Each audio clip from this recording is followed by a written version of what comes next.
The Last Train from Brooklyn. Haunted States, New York horror story. New York City never truly sleeps. It only pretends to. At night, when the traffic dies and the streets go quiet, the city begins to whisper. And if you ever find yourself alone on a subway platform after midnight, listen carefully. Because some trains don't take you home, they take you back. It was 1:17 a.m. when Marcus Reed stepped onto the Hoyt-Schermerhorn platform in Brooklyn. The air was cold, too cold for summer. The fluorescent lights above him buzzed like angry insects. No music, no announcements, no people. Just the sound of water dripping somewhere deep in the tunnel. Drip, drip, drip. Marcus checked his phone. No signal. The last train should have already passed. Then the digital board flickered. A-line, downtown, 1 minute. It flickered again. A-line, downtown, 0 minute. Then again, A-line, downtown, now. Marcus frowned. The tunnel was completely silent. No vibration, no wind, no approaching train. Then, suddenly, a dark shape slid out of the tunnel. No screech, no roar, just a train gliding in like a ghost. The doors opened with a soft hiss. Inside, the lights were dim. The seats were filled with people, all of them sitting perfectly still, not talking, not blinking. Marcus felt his stomach tighten. But the platform behind him was empty, and the doors were open, so he stepped inside. The air in the subway car was freezing, colder than winter. The doors shut. The train began to move. Marcus took a seat near the middle. Across from him sat a woman in a business suit. Her skin was pale. Her eyes were wide open, but she wasn't blinking, not once. Marcus tried not to stare. That was when he noticed no one on the train was breathing. No chest rising, no movement, just stillness. The train passed J Street, then High Street, then it crossed the river toward Manhattan. Marcus looked out the window.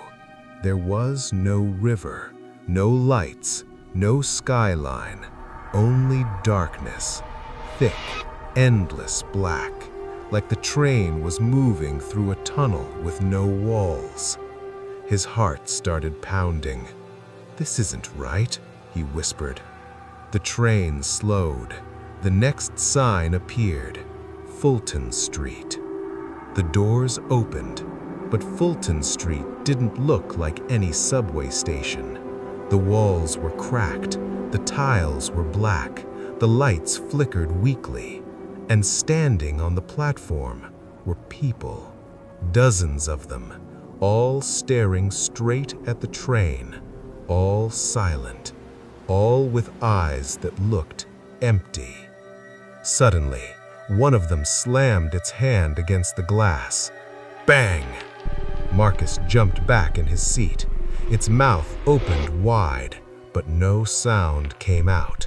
Just a whisper that somehow reached inside his head. Get off. The doors slammed shut. The train shot forward. Marcus's hands were shaking. "What the hell is this place?" he muttered. The woman across from him slowly turned her head. Her neck was stiff, like her neck was rusted. "You shouldn't be here," she said. Her voice sounded like dry leaves scraping across stone. Marcus gasped. You can talk?"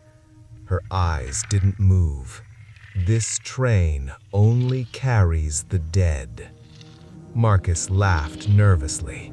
"That's not funny." She leaned closer. "So did we."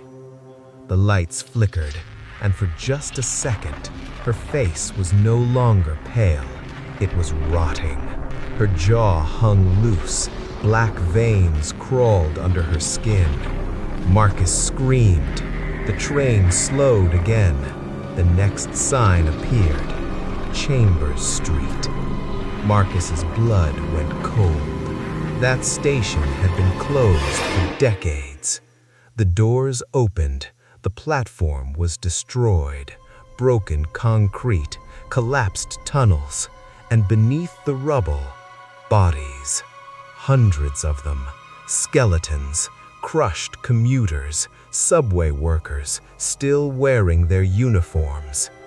"This is where I died," the woman said. "My train crashed here. No one found us." The man at the far end looked up. His face was burned. "I was in a fire." Another voice whispered, "I fell onto the tracks. I was pushed. I was stabbed." The car filled with voices, all whispering at once. Marcus stood up. "You're all dead." "Yes," they said. "And now." The woman pointed behind him. Marcus turned. Another subway car was attached behind theirs, but this one was twisted and wrecked. Blood covered the floor, and inside it was Marcus. His own body lay on the ground, neck broken, eyes staring, phone still glowing. 1:17 a.m. "You slipped," she said. "No one saw you fall." Marcus collapsed to his knees. "No, no, no." The train began moving again. "Where are we going?" he whispered. "Back to the last place we felt alive." The lights went out. When they came back, the train was packed. Hundreds of dead passengers, all staring at Marcus. The tunnel outside glowed red. The train sped faster and faster and faster. Marcus tried to scream, but no sound came out. When the train finally stopped, he no longer remembered who he was. And every night at 1:17 a.m. at Hoyt-Schermerhorn Station, a silent train arrives, waiting for its next passenger.